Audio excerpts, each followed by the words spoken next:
Good evening, everyone. Welcome. Thanks so much for being here. My name is Miriam Meadow. I am Workforce Development Librarian with Oakland Public Library, and I'm so glad that you're here tonight for the YMCA Early Educator Apprenticeship Program information session. I'll introduce our presenter in just a minute, but I wanted to let you know that I'm going to drop a couple of links into the chat. One of them is to our job help webpage that you might find some useful links on, and the other is for our Oakland Has Jobs Instagram page. If you're looking for work and you're not following us there, please do join up with us on Instagram. There are many, many great opportunities that we post there just about every day. But for this evening, I'm so pleased to introduce Rishneel Maharaj.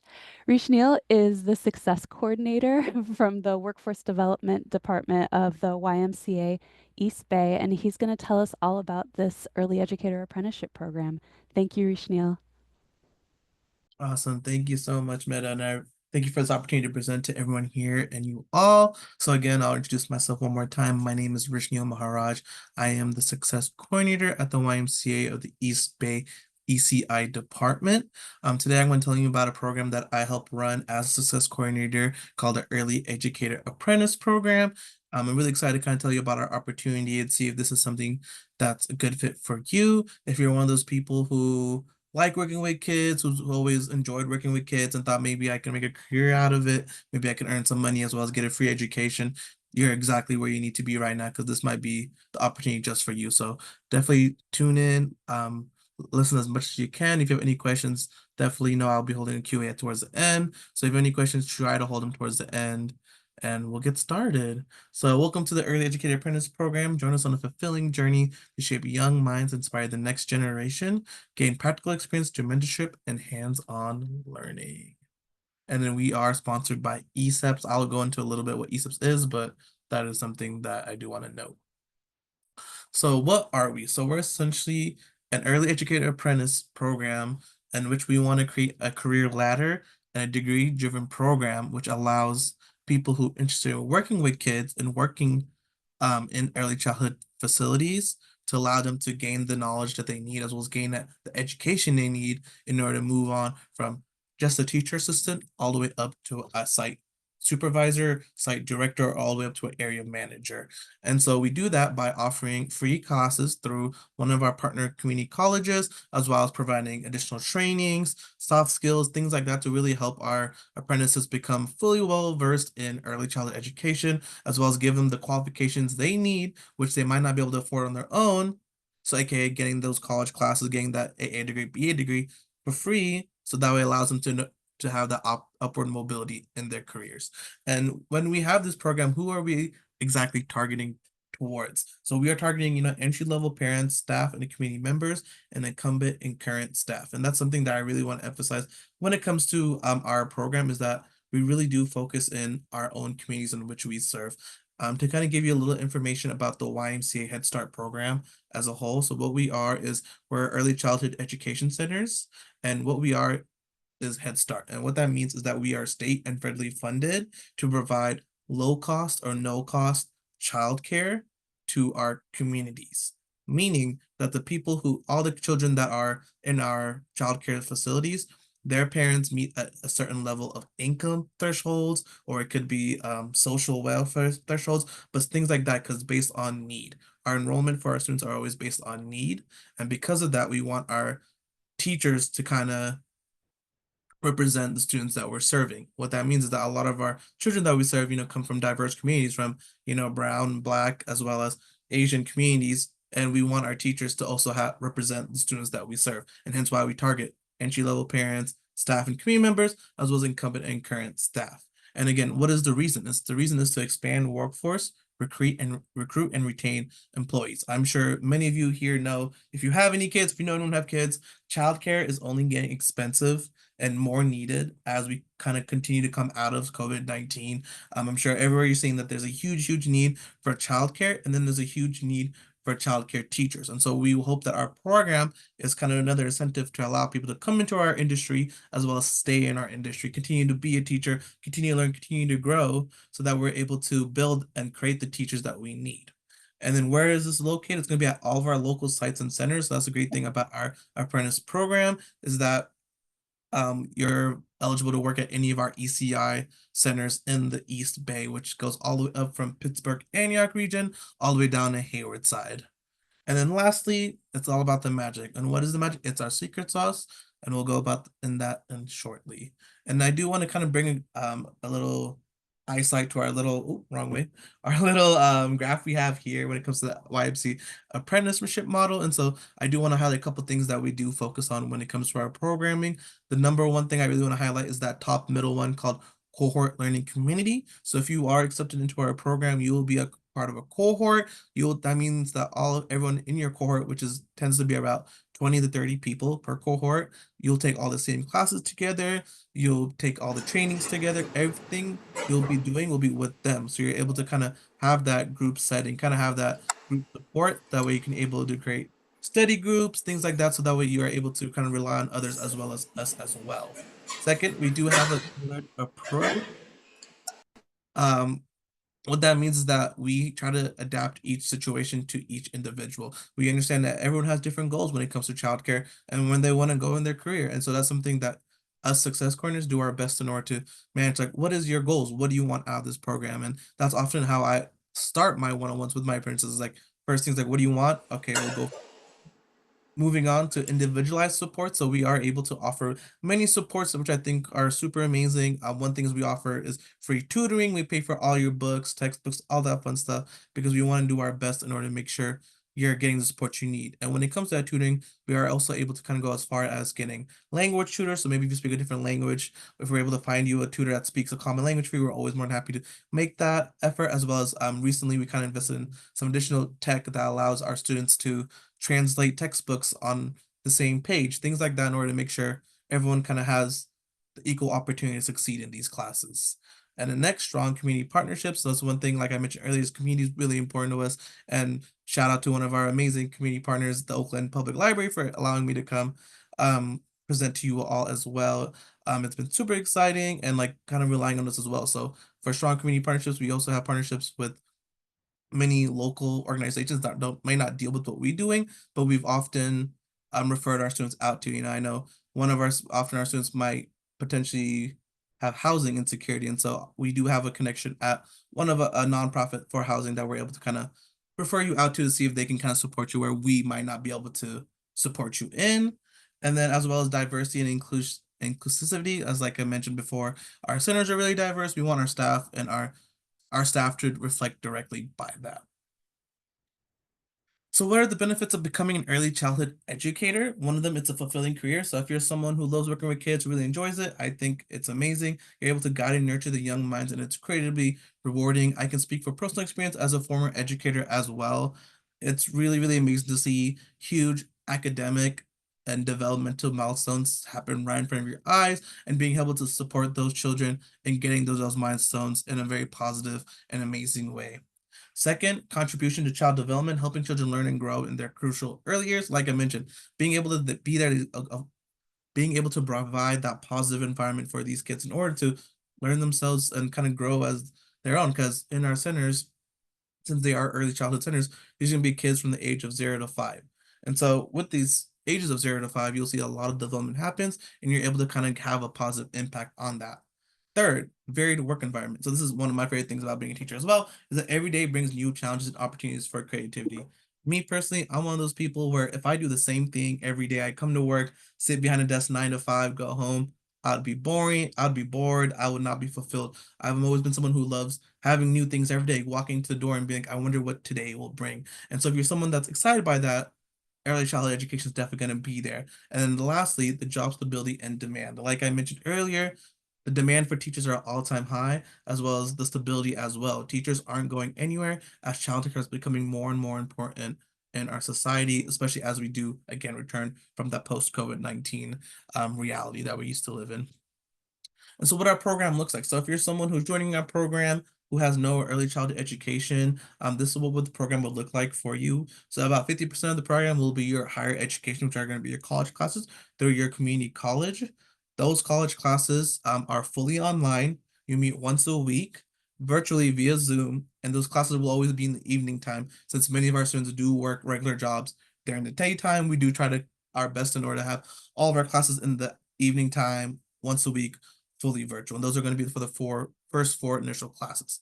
After that, we have soft skills. So those are going to be trainings led by us success coordinators every Monday, in which we train you in skills where you might not learn in your child development classes, but might still be necessary in your professional careers. These are going to be topics such as conflict resolution, how to communicate with others where you might not have a shared language, time management, your own stress relief, things like that to help you really build out your own portfolio and your own professional brand so that you're really well balanced and you're able to, if you're here in the early childhood education, continue to grow or even use those skills in a different industry if early childhood education isn't what you end up pursuing long term.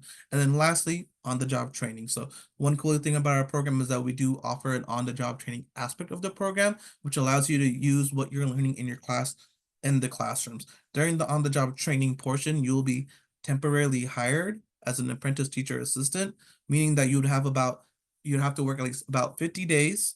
We kind of give it to everyone. It's kind of an evaluation in which you kind of come in and show what you know, kind of learn, put into practice what you've been learning, as well as you are partnered with a mentor teacher who'll kind of show you the ropes during that 50 days of training to show you this is how you be a teacher and things like that. And what we're looking for during that training is a positive growth. The first day of the training, we do not expect anyone to be a fully know exactly what to do in the classroom, but we do expect a certain level of professionalism as well as a certain level of engagement with the kids because at the end of the day, that's what that matters. And I'm gonna be completely honest as a former teacher, as long as you come in during that training portion, you do what you're supposed to be doing and have that energy to be engaging with the kids and working with the kids, it's only gonna help and it's only gonna help you grow as a teacher as well. Awesome. So this is how the program benefits you. Like I mentioned, it provides on-the-job training and mentorship from experienced educators. One cool thing about our program is that if if you do move forward in our program after the initial kind of trial period, you are eligible to join our AA degree program as well as our BA degree program, as well as the corresponding California Child Development permits. We do also do pay college tuition, textbooks, laptops, school supplies, and tutoring. So everything that is related with your education, we will pay for. All we actually ask in return is just to continue to work for us during that time in the AA and BA program. The first year is going to be a little different, and we'll go into that in a little bit. And then I do want to highlight the kind of graph on the right hand side when it comes to registered apprenticeship. And this is kind of talk about ESEPs that we mentioned earlier. So what we are is we are a state registered apprenticeship. And what that means is that we actually have to follow a certain amount of guidelines given to us by the state on what an apprenticeship is and making sure we meet those guidelines. And so when you have a state registered apprenticeship, these are the five main components to be considered an apprenticeship with the state of California. So one, we have to be the employer. So that's us. YMCA the East Bay, we are employers. We employ the teaching staff in our ECI department. Two, we need on-the-job training. So it's going to be those 50 days initially. And at the end of the 50 days, if you are like I usually often tell everyone those 50 days is kind of like a trial period and an evaluation in which after those 50 days we'll decide whether or not to hire you. And if you are hired on, that's when you become eligible for the AA and the BA program, but your learning doesn't stop. You'll still be learning on the job. You'll still have a mentor. Your mentor will just transition from a mentor teacher to your supervisor at that point, who will still provide hands-on training, kind of supporting you, as well as me, your success coordinator will always be there as well to continue to coach you throughout as long as you're an apprentice in our program. Three, related instruction, which is the college classes. Four, an increase of wages. So that's something I'll jump into in a little bit as well, but which pretty much means when it comes to increased wages that if you do our program, you will earn more money. And that is something that we can 100% show you because in early childhood education, your teacher level permit is tied directly with how many units and what kind of degrees you hold. So by us being able to offer you these classes, we're able to get you the next level permits, which will then directly tie into you get increased wages. And then five, certification. Those are going to be those teacher permits. Like I mentioned, the associate teacher permit, we have the lead teacher permit, and then the site supervisor permit, which again, I'll jump into a little bit more. I know it's a lot of information. So please, if you're confused at all, that's totally okay. I'll definitely feel free to answer as many as I can when we get towards the end. And so I do want to jump a little bit more into about training and support provided by our program. Like I mentioned, during the on-the-job training portion, you'll have mentor teachers who essentially teach you how to be a teacher in the classroom. You have your success coordinators, dedicated staff to help track your progress, enroll you in college courses, provide resources to keep you motivated. So that's essentially my role here at the YMCA. In addition to doing recruitment, doing these type of presentations, I also do manage my own cohort.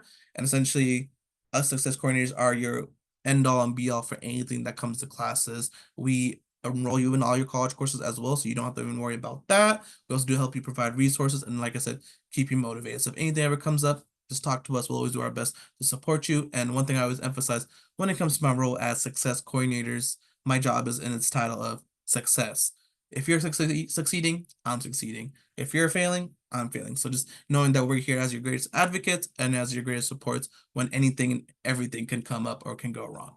And then lastly, the cohort model, like I highlighted earlier, and having that same group of people that you get to take the same classes with can help you kind of rely on each other when it comes to study groups, group projects, all that fun stuff. And like I mentioned earlier, you have soft skills trainings, hard skills trainings, education trainings, and safety trainings like CPR certifications, mandated reporter, IPM, all the certifications that's required in order to be a teacher in the classroom.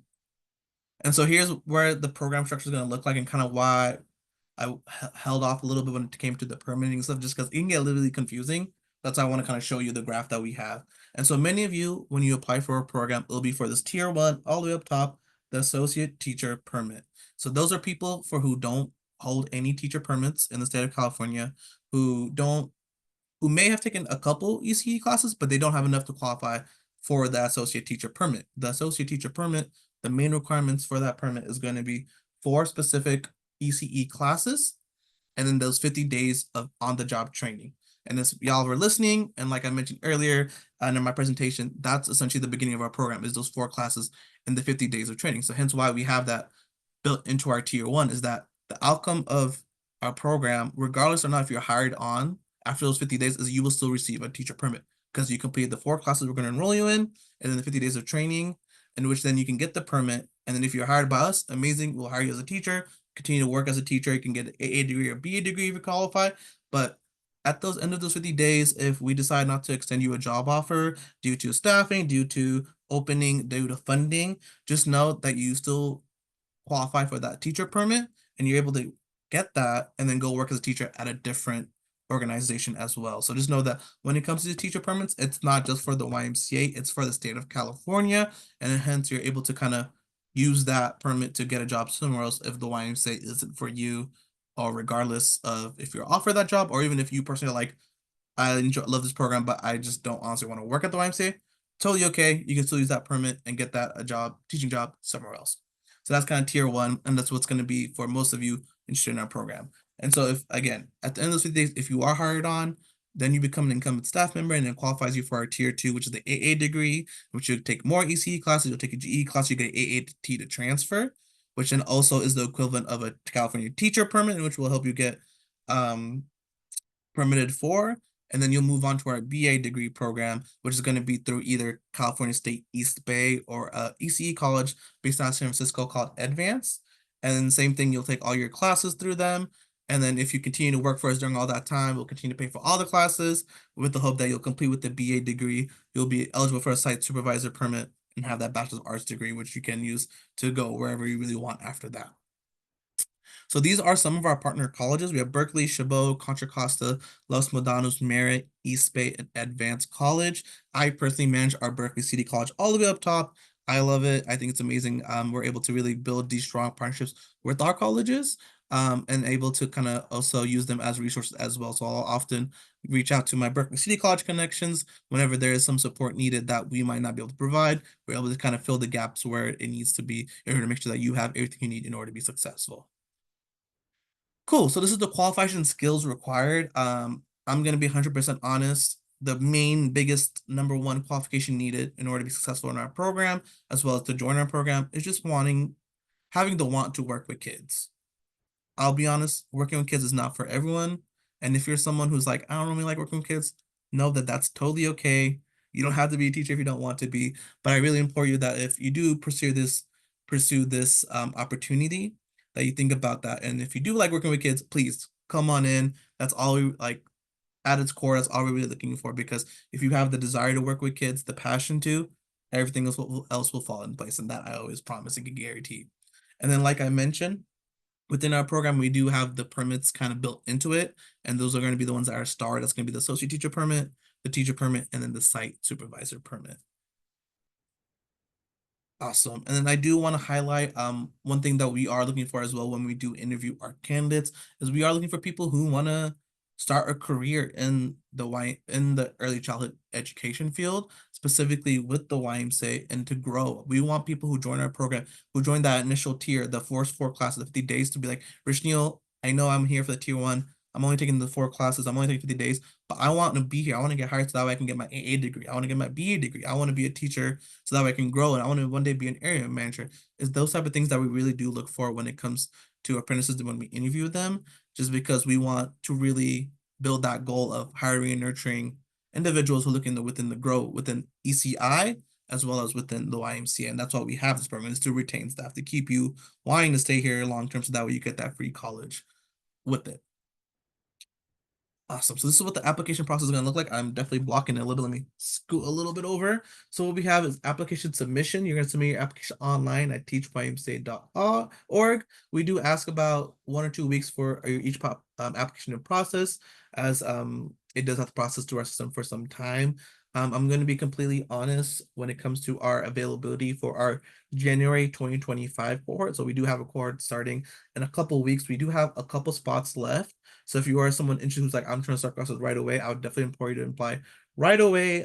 Again, space is limited as we are kind of just finalizing our classes. So we do have some space, but it's just not guaranteed. So what I'd always recommend is apply now. Wait a week or two. If you don't hear back from us, you can always feel free to reach out to me. I can take a look at application and I can always kind of give you an update of, yeah, you look, yeah, we're gonna move you on to the next step, or oh no, unfortunately we're full. We're gonna defer you to the fall 2025 cohort. And that's what, so we do start on a cohort month, semester to semester basis. So once you do submit an application, I take a look at your application. I think, awesome, let's send them the next steps. The next steps is actually going to go get your background cleared. So in the state of California, as well as I'm sure it's federally, you do need to have a clear background in order to work with kids. And so the reason why we do that in the beginning is that we don't want to interview you and have you go through the admissions process just to find out towards the end that you do not qualify to work in a child care facility. And at that point, unfortunately, we won't be able to move forward with your candidacy just because that's something that like is very much set in stone. And so that's why we'll have you go do your fingerprints right away. First things that way we can make sure you're cleared. Once you're cleared, we'll move you on to the next step, which is going to be interviews, in which you'll interview with one of the success coordinators that'll be managing the court that you're applying for. So if you're applying to our program and we look at your application and said, okay, their best fit will be Berkeley City College, that's when I will reach out to you and say, hey, here's your next steps. And then once your background check, hey, your background clear, let's interview with me. What time works for you? After the interview, then you'll receive a decision made by the YMCA team. If you are accepted, there is quite a few onboarding documents that you do need to turn in before you fully start a program. So when you get the acceptance letter, it will be in a conditional acceptance based on you completing the onboarding items. And that's something I really want to emphasize because unfortunately, I've had apprentices who join our program, super excited, but unfortunately don't turn in the onboarding documents in time.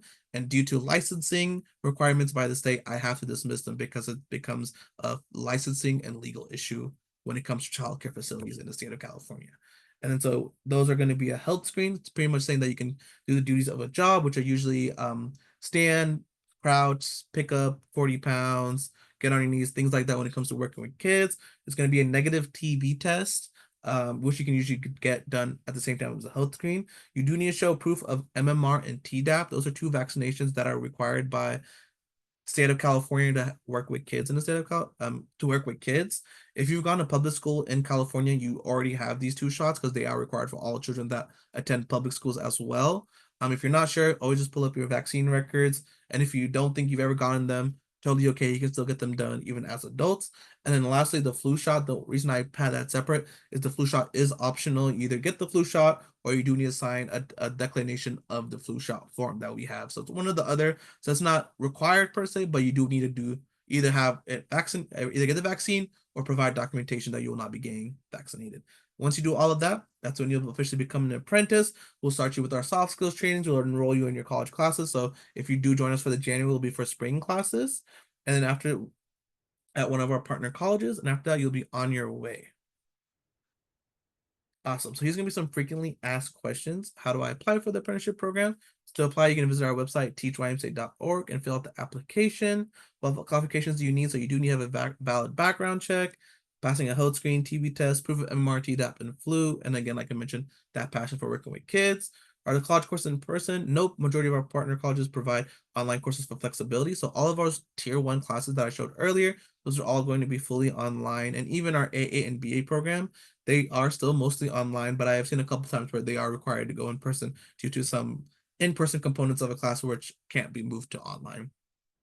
Is the on-the-job training paid? Yes. So that's one thing I want to make very clear. Those 50 days of training that you'll be doing after those 4 classes, it's fully paid. It's not an internship. You are actually temporarily hired as a teacher assistant for those 50 days. So you will be paid a wage depending on what site you're working at. Typically, those start from about 18 to $21 an hour.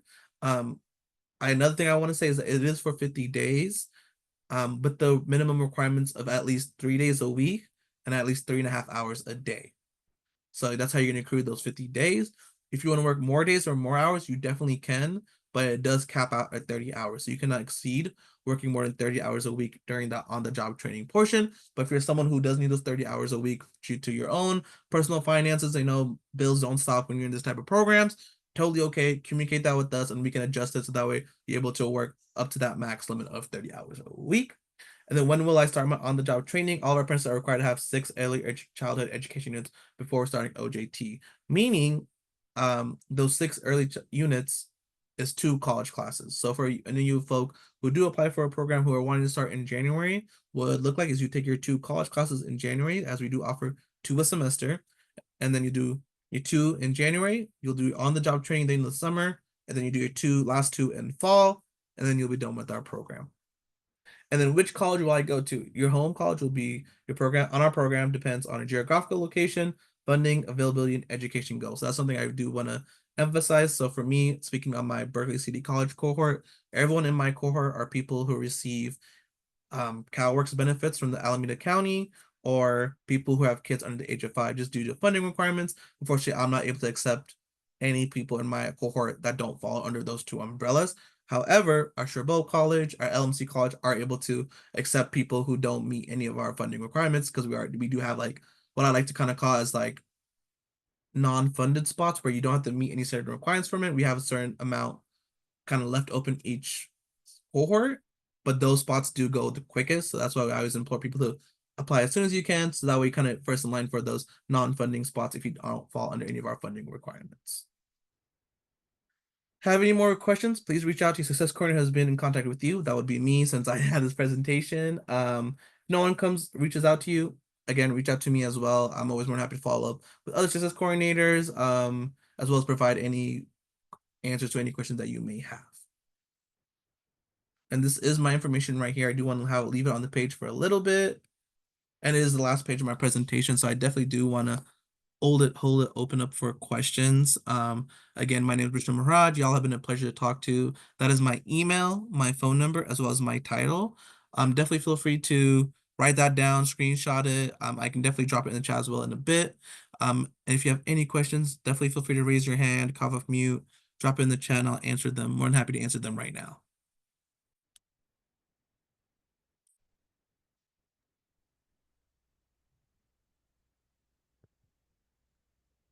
Thank you, Rishniel. It's a lot of great information.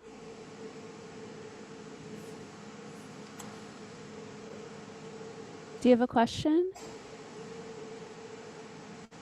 Sabira? Oh, I'm sorry. Hi. Yes, I wanted to ask that I believe I submitted an application, but I'm not sure because I didn't get a confirmation back. But I, I, I tried to email you. I believe I had your email address, but I just wasn't sure if you sent out notices for folks that weren't accepted, or are you still finalizing?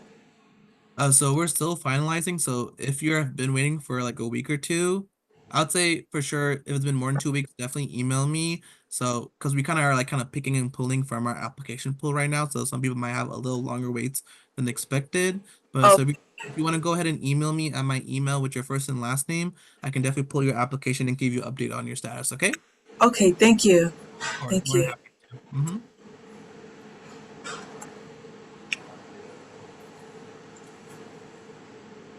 Rishniel, I don't know if I caught this in the presentation. How much time does the apprenticeship program last? Yeah, of course. So that first tier, I'm gonna go back to that slide. If y'all need Yeah. my info, I can come back to that page again. I can drop your email in the chat Okay, right great. now. Thank you, Miriam. And so this tier one, which is going to be 12, oh, I'm jumping around now. The 12 semester units of coursework and then the 50 days of training, we hope to complete that all in one program year or academic year. So if you're starting in fall, you'll be ending by the next fall. The way it'll work, it'll be 2 classes a semester. Each class is going to be fully online, and what we also do, and one of the amazing thing about our program is that we actually buy the classes from the college, meaning that everyone in your class will be your cohort, as well as that class that'll be taught your professor is only going to be YMCA students with it. And the teachers that we do have for those classes, they're professors that's worked with our program for some time now, and so they know exactly what to expect when it comes to our apprentices, as well as how to meet them halfway. I've seen many professors personally who've really gone out of the ways to ensure that all of our students pass and kind of give them that fighting chance. So even if you do have any personal life matters that do kind of get in the way, as we do understand that that happens, I always implore all their parents, if anything does come up, please reach out to me, reach out to professor, and we'll do our best in order to accommodate as we can. Um, yeah. Okay, there's a question in the chat. If hired after completing the courses, where would be the YMCA site locations? Gotcha. So it's all going to depend on needs. So when you do your on-the-job training portion, like I mentioned, we partner you with a mentor teacher.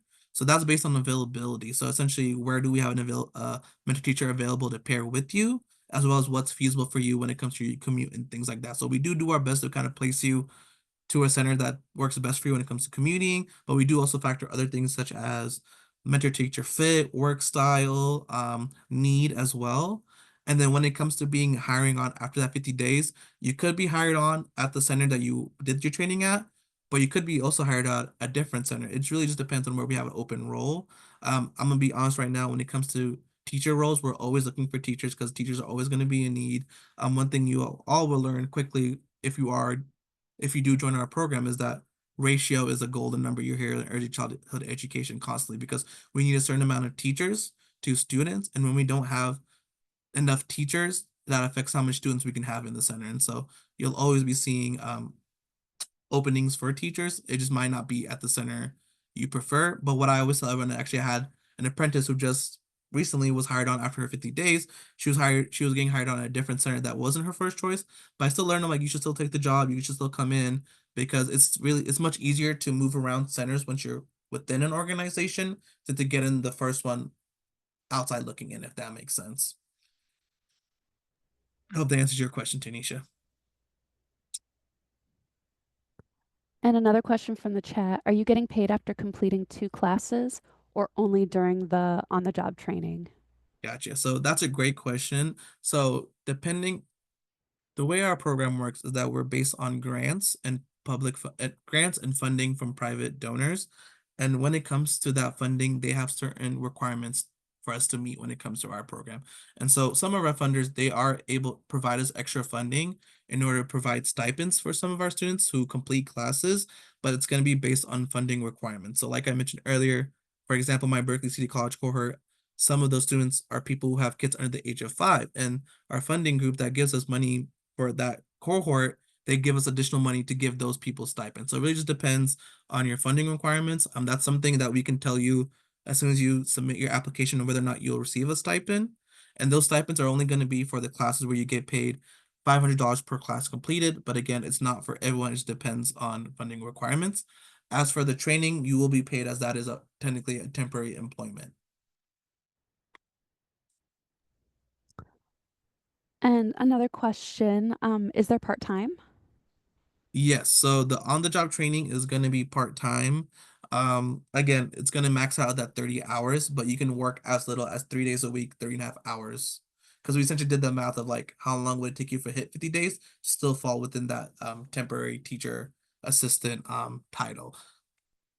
So it can be part-time. One thing I will say though is if you are hired on after that 50 days of training, our biggest demand is going to be full-time staff. So it's what we have at the YMCA is we actually don't have a part-time teacher role. We either have a full-time teacher role or on-call teacher role, essentially where it's an on-call where someone called out, we'll let you know like, hey, this teacher called out at this center. Can you go work there for the day? So those are going to be the two teacher kind of classifications. So the on the job training, yes, that is part time. But if you are hired on as a regular employee afterwards, it'll either be full time or on call. I know that the goal of this program has been to grow skills locally, to have teachers at YMCA and the Head Starts, but how transferable is the certificate completion to other education jobs if somebody did want to look outside of what you're offering for jobs after completing the program? That's an amazing job answer question, Miriam. I really appreciate you for bringing that up. So these permits that you'll be attaining. So this California Associate Teacher Permit you see as our tier one, the tier AA degree, which is the California Teacher Permit, and then lastly the California Site Supervisor Permit. These are our state permits. These are permits that you have to apply through Sacramento all the way up in our capital to gain. So what that means is that these permits allow you to be a teacher, or specifically an early childhood education teacher, anywhere in the state of California. And for me and the rest of our team, when it comes to our YMCA Early Educator Apprentice program, our first priority will always be our apprentices, meaning and like I mentioned earlier, when it comes to individualized approach of what's the working best for you. And that's always going to go by. If you come to me one day and like, hey, Rich Neal, I love the program. I love that guy free classes, but I don't think I could work at the YMCA much longer. Like maybe my own personal issues. Maybe I found a better job that pays better at a different organization. Just know that's something that's totally okay, totally understandable. We won't ask you to pay anything back if you do leave. All we're gonna do is support you and wish you luck in your future endeavors. That will unfortunately end your participation in our specific apprentice program, the YMCA apprentice program. But I do know of other early childhood education centers who have similar apprentice programs like us. So just know that, we're not the only ones in this field. And so if you are someone who eventually wants to go to a different center, different organization, you still can take everything that you took from our program and put it towards that next thing you go to.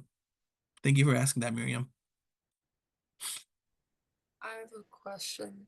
Yeah, go ahead.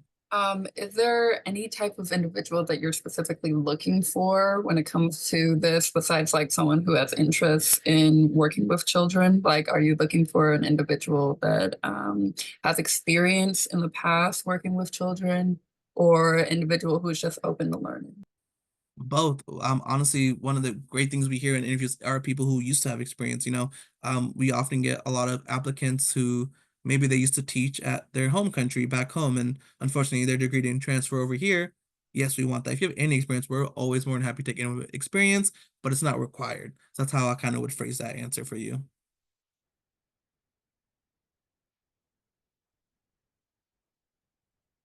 Awesome. This is great questions, y'all. Any more questions?